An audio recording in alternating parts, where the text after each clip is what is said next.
Hi, it's David from HORAGE here. Today we're going to be talking about a watch and how to use it. The watch in question today is going to be the Autark K2 Small Seconds.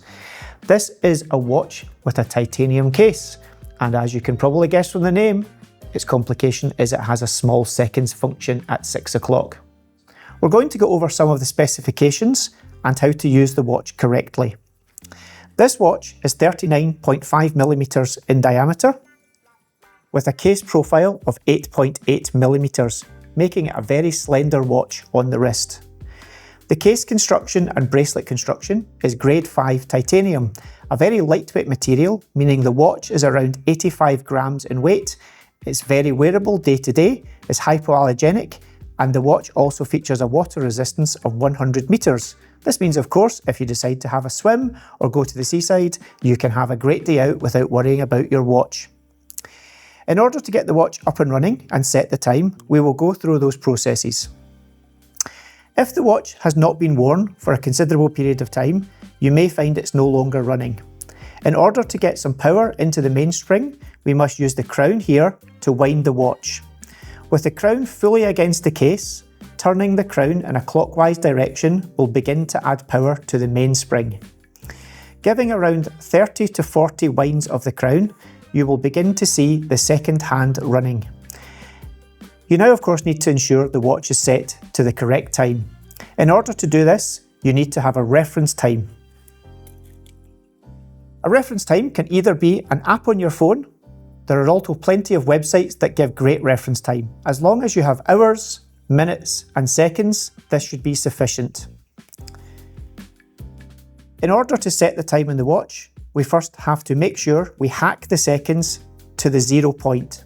That of course means the second hand pointing at the 12 o'clock marker. In order to hack, you must pull out the crown when the second hand reaches 12.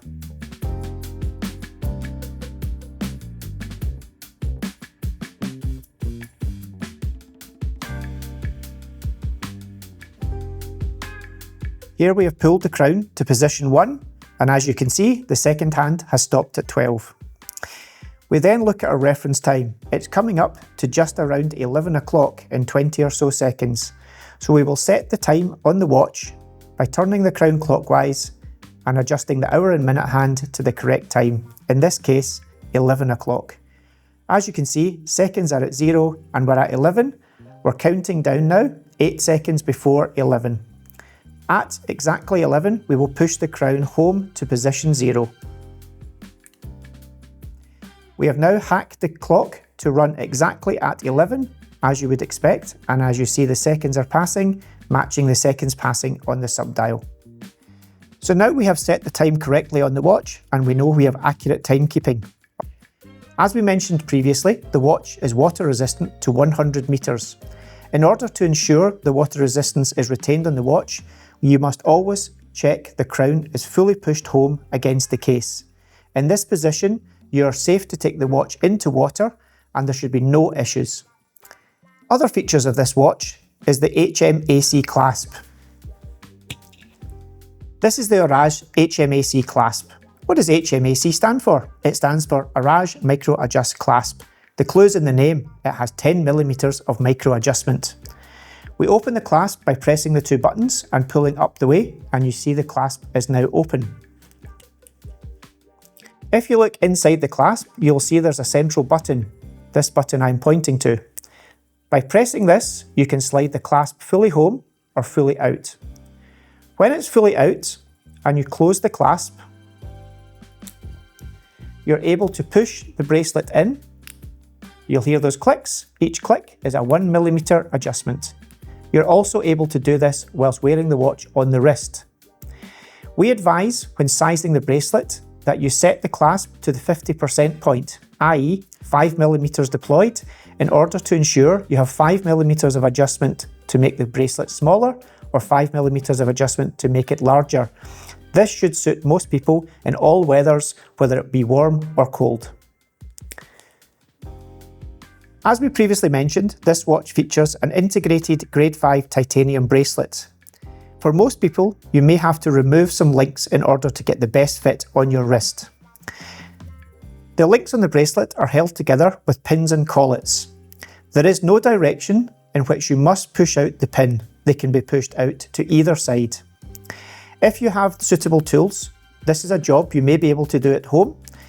If you're not confident in this field, we suggest you maybe meet with your local watchmaker or a local watch retailer who should be able to assist you in sizing the bracelet. Of course, you can also tell us before we deliver your watch what your wrist size is, and we will pre-adjust the bracelet before delivery to ensure that you can wear it on your wrist as soon as it's out the box. We do also offer an alternative leather strap that can be fitted to the watch. The leather strap is available in 3 colours: black, grey and a light tan brown. These are fitted to our special 7mm adjustable deployant folding clasp. Again, similar to our HMAC clasp, this allows for plenty of adjustment to suit warm and cold weather, whether your wrist is increasing or decreasing in size due to the ambient temperature. The Autark K2 Small Seconds is powered, as you probably guessed from the name, by our in-house K2 calibre. The HORAGE K2 micro-rotor calibre is our fully in-house movement. It of course is automatic. The micro-rotor winds the watch. It has a 72-hour power reserve and a full silicon escapement. These are also fully COSC certified, meaning a -4 +6 window of accuracy, amongst the highest accuracy standards in the Swiss watch industry. Hopefully that's answered most of the questions you may have regarding the Autark K2 Small Seconds. Of course, if we've missed anything or you have any additional questions, you can either leave a comment below in the video or reach out to us at lostintime@horage.com. Thanks for watching.